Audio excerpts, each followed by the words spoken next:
moment, stop scrolling. What if I tell you that Shri Krishna and Mata Kali are one and the same? लगा ना झटका? मुझे ही पहली बार लगा था जब मैंने ये चीज़ पहली बार जानी थी कि श्री कृष्ण और माता काली एक ही हैं। मतलब इन दोनों में इतने डिफरेंसेस हैं, अगर आप इनके स्वरूप को देखोगे तो इनमें इतने डिफरेंसेस हैं कि हम लिटरली एक बुक भर सकते हैं इनके डिफरेंसेस से। लेकिन अब हमें क्या पता चल रहा है कि ये दोनों तो सेम हैं। तो हम आगे प्रोसीड करें, इससे पहले आप इस गाने को सुनिए।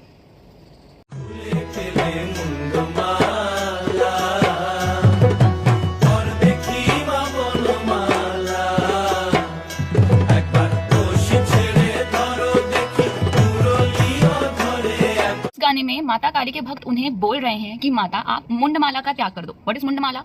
जो गार्लैंड ऑफ स्कल्स माता पहनती हैं, उनके भक्त कह रहे हैं आप उनका त्याग कर दो और आप वनमाला धारण करो। वनमाला क्या है? फूलों की माला, वैजंती माला, पुष्पों की माला, तुलसी पत्र की माला जो श्री कृष्ण पहनते हैं। तो भक्त कह रहे हैं कि माता आप मुंडमाला का त्याग करके वनमाला का धारण करिए। माता आप अपने हाथ से खड़क को छोड़ दीजिए। Khadag is what? It sickle shaped knife जो हम माता के हाथ में देखते हैं, खप्पर और खड़क देखते हैं। तो वो कह रहे हैं आप इन्हें छोड़ दीजिए और मुरली धारण कीजिए। मुरली कौन पकड़ता है? श्री कृष्ण। और फिर वो कह रहे हैं कि एक बार नाचिए माँ, एक बार नाचो माँ। ऐसी लाइन्स हैं। वो कह रहे हैं कि माता आप नाच के दिखाओ। जो यहाँ नाचने की बात हो रही है वो भी श्री कृष्ण की ही बात हो रही है। श्री कृष्ण गोपियों के साथ जो महाराष्ट्र चाहते हैं, भक्त इन शॉर्ट वही बोल रहे हैं माता को करने के लिए। अब ये बात आती है कि अगर श्री कृष्ण और माता काली सेम हैं तो फिर उनके स्वरूप जो हमें as a normal human being दिखते हैं वो इतने डिफरेंट क्यों हैं?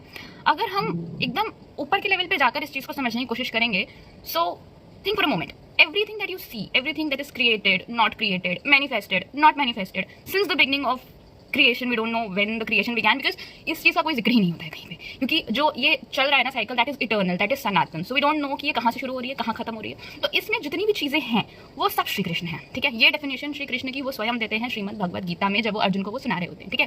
एंड अब माता काली पे आते हैं. माता काली को भी अगर आप तंत्र शास्त्र में जाकर उनके डिस्क्रिप्शन पढ़ोगे, वो कौन है पढ़ोगे, या देवी भागवत पुराण में जाकर पता चलेगा कि माता काली कौन है, तो उनकी भी सेम डेफिनेशन है. मतलब जो भी आज तक हुआ है, जो भी हो रहा है, सबका कारण, सबका परिणाम, सब जो दिख रहा है, जो हम सूंघ रहे हैं, जो हम महसूस कर रहे हैं, वो इमोशन से लेके जो इस संसार में भी इस यूनिवर्स में हम नहीं परसीव कर पा रहे होंगे थ्रू आवर सेंसेस, वो सब माता काली है. तो अगर इन दोनों की डेफिनेशन सेम है तो फिर तो वही हो गया ना, RHS is equals to LHS वाला चीज़ हो जाएगा ना. तो इसका मतलब ये दोनों सेम है. फिर स्वरूपों में इतना डिफरेंस क्यों? तो अब इसके लिए हम वापस इस गाने पे जाते हैं. इस गाने पर भक्त क्या बोल रहे हैं माता को कि माता आप अपने इस स्वरूप का त्याग करके एक ऐसा जेंटल स्वरूप धारण करो जिससे हमारा कनेक्शन बनना ईजी हो जाए. क्योंकि माता काली के साथ सब मतलब बहुत ही ज़्यादा आपके मन में ऐसा प्रेम भाव माता के लिए प्रकट हो जाए, या फिर ऐसा हो कि आप डर ही नहीं रहे हो, तभी आप माता काली से कनेक्शन बना पाओगे, ठीक है. उसके लिए बहुत ही ज़्यादा हाई लेवल ऑफ भक्ति चाहिए. लेकिन कृष्ण जी का क्या है, कोई भी एक नास्तिक आदमी पकड़ लो, ठीक है, एकदम एथिस्ट आदमी जिसको भगवान पे भरोसा नहीं, उसको पकड़ लो और उसको अच्छे से तमीज़ से एक प्रॉपर जो एक कथावाचक होता है उसके पास लेकर जाओ, उसको बिठाओ और अटेंशन से तुमको सुनना, जो वो बोल रहे हैं सिर्फ सुनना, ठीक है. और श्री कृष्ण का वो चरित्र सुन ले, 90% चांसेस है कि उसको प्यार हो जाएगा श्री कृष्ण से. हो सकता है भगवान की दृष्टि से वो ना देख पाए, लेकिन इतना तो प्यार हो जाएगा कि वो कहेगा इसके साथ मैं कोई रिलेशन बना सकता हूँ, इनको मैं अपना फ्रेंड बना लूंगा, इनको मैं अपना भाई बना लूंगा, इनको मैं कुछ तो अपना बना लूंगा. और श्री कृष्ण की भक्ति में मेन जो तरीका है करने का वो है ही यही कि आप उनसे कोई संबंध बना लो.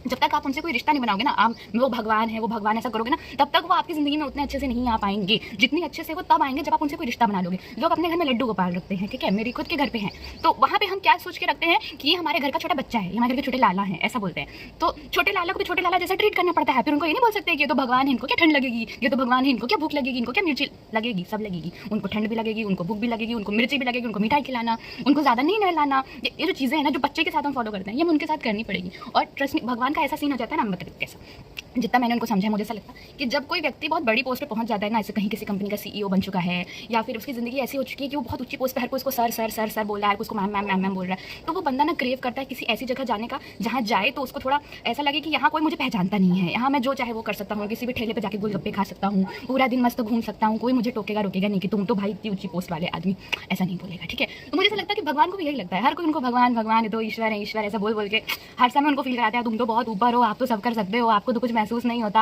आप तो सबसे परे हो, है ना. लेकिन भगवान को भी थोड़ा ऐसा चाहिए कि मतलब कोई मेरे को भी बैठ के सुने कि हाँ मैं भी तुम्हारे साथ एंजॉय करना चाहता हूँ, मैं भी तुम्हारे साथ मक्खन चुरा के खाना चाहता हूँ, मैं भी तुम्हारे साथ गेम्स में हार के घोड़ी बन के तुमको अपने पीछे बिठा के से चलूंगा. उन्होंने किया है इस वृंदावन में, ठीक है. मतलब Brahma ji and Shiv ji and ये सब जब उनकी लीलाएं देखते तो उनको यकीन नहीं होता था कि नारायण कर रहे हैं, लेकिन वो कर रहे होते थे.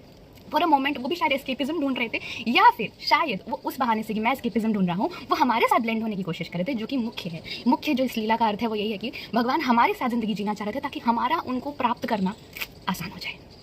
तो back to the Krishna Kali thing कि श्री कृष्ण और माता काली सेम है, ये चीज़ हमें बहुत ज़्यादा महाभारत के समय दिखाई देती है, क्योंकि जब पूरी महाभारत खत्म हो जाती है तो जो जिंदा लोग बच जाते हैं, मैक्सिमम तो उसमें मर जाते हैं, तो जो जिंदा बचते हैं उनके बीच ये बहस होती है कि सबसे अच्छा योद्धा कौन था। बहुत से लोग कहते हैं कर्ण बहुत अच्छा योद्धा था, बहुत से लोग कहते हैं अर्जुन सबसे अच्छा योद्धा था, कोई कहता नहीं दुर्योधन बहुत अच्छा योद्धा था, कोई कहता है अभिमन्यु कैसे भूल सकते हो, उसने तो अकेले इतने लोगों से लड़ा, वो सबसे अच्छा योद्धा था।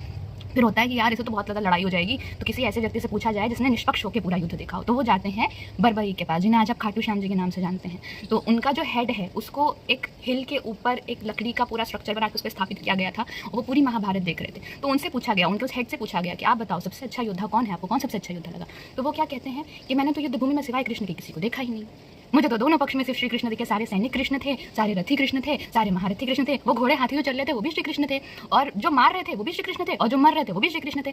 बस उनके पीछे एक स्त्री घूम रही थी जिसके हाथ में खप्पर था, जितना भी रक्त गिरता था वो उसने कलेक्ट करके पी जाती थी। ये दृश्य उन्होंने देखा था।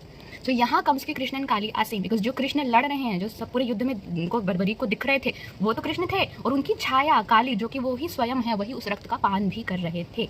और एक और बात आती है, जब आप थोड़ा इसमें जो 10 महाविद्या में भी बहुत लोग नहीं जानते होंगे, इनको तंत्र शास्त्र में ज़्यादा इनका नाम प्रचलित है। 10 महाविद्या 10 गॉडेसेस हैं जो कि पोर्टल्स हैं सीधा यहाँ से मोक्ष प्राप्ति का, सीधा कोई बहुत उच्चतम कोटि का ज्ञान प्राप्त करने का या सिद्धि प्राप्त करने का, ये पोर्टल्स होती हैं 10 महाविद्या। और दशावतार नारायण के तो सभी जानते हैं, तो आपको समझ गया होगा कि 10 अवतार्स और 10 महाविद्यास, इनकी लिस्ट आपके स्क्रीन पर भी दिख रही है, ये एक दूसरे के पैरेलल चलते हैं, जिसमें Krishna and Kali are parallel. और आगे कौन कौन एक दूसरे के पैरेलल है और कैसे है और क्यों है, कृष्ण का भी फर्दर डिस्कशन हम बाद में करेंगे। तब तक के लिए बाय।